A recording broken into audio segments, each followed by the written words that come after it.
Assalamualaikum warahmatullahi wabarakatuh. Perkenalkan, saya Hikmatun Baligo dengan NIM 19.2231058.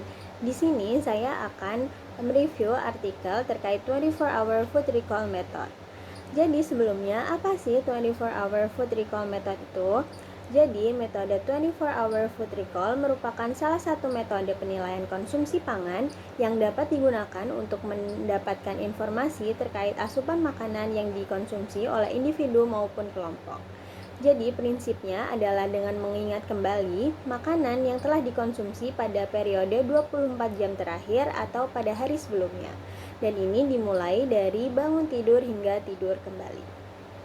Selanjutnya, untuk tujuan dari 24 Hour Food Recall ini sendiri, yang pertama adalah memberikan informasi yang mendetail terkait makanan dan juga minuman yang dikonsumsi pada hari sebelumnya.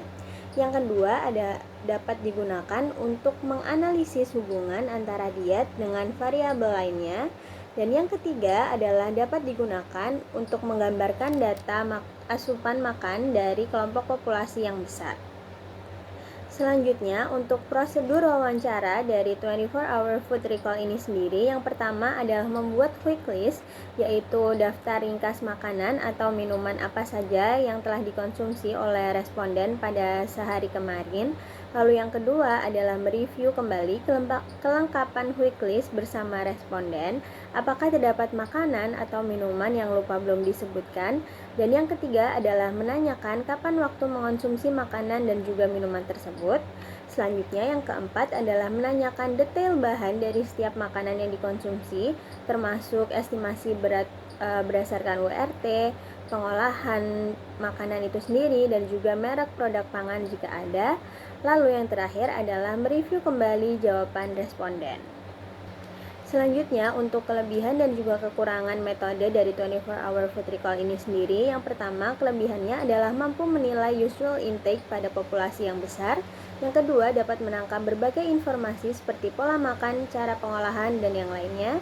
Lalu relatif murah dan juga cepat, cukup akurat karena mengingat asupan makanan yang dikonsumsi selama 24 jam terakhir ini tidak terlalu membebani responden.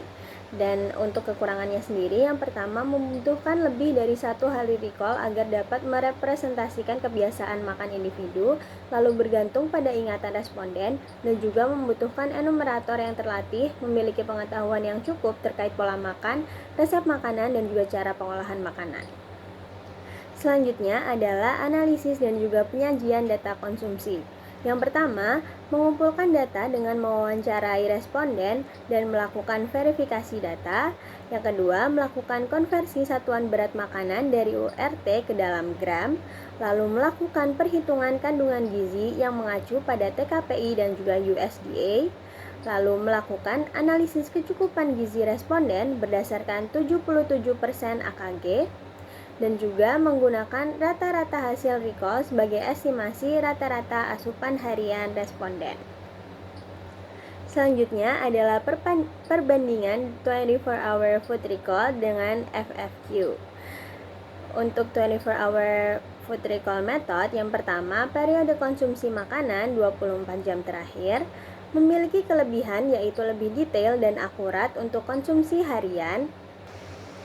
Selanjutnya, membutuhkan lebih dari 1 hari recall agar dapat merepresentasikan kebiasaan makan individu, lalu memiliki sensitivitas terhadap variasi yang tinggi, dan juga memiliki validitas terhadap biomarker yang tinggi.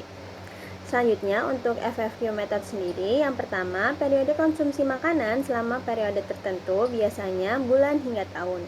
Lalu mudah, murah, dan juga efektif untuk penilaian jangka panjang, memiliki potensi bias dalam ingatan yang lebih besar, memiliki sensitivitas yang lebih rendah, dan juga memiliki validitas yang kadang-kadang kurang akurat pada beberapa nutrien.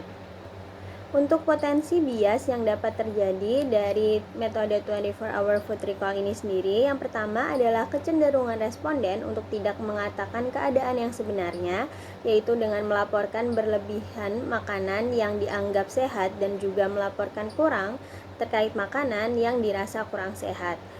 Lalu juga kurangnya kemampuan responden dalam mengingat porsi makanan. Untuk upaya dari mengurangi bias ini sendiri, yang pertama, wawancara dapat membangun suasana wawancara yang netral dan juga tidak menghakimi responden.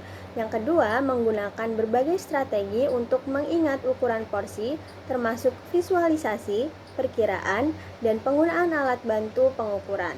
Contohnya adalah model makanan.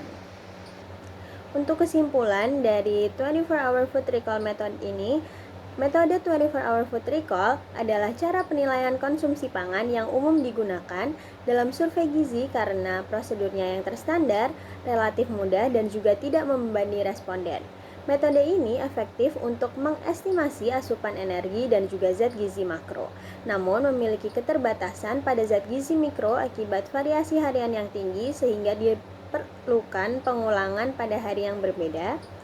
Lalu validitas dan juga realitabilitasnya yang cukup baik, namun sangat bergantung pada daya ingat responden serta keterampilan pewawancara, sehingga rawan bias dan seperti pelaporan berlebih pada makanan sehat dan kurang pada makanan yang tidak sehat.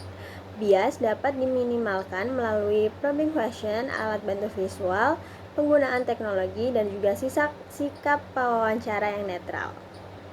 Berikut adalah daftar pustaka yang saya gunakan. Terima kasih. Wassalamualaikum warahmatullahi wabarakatuh.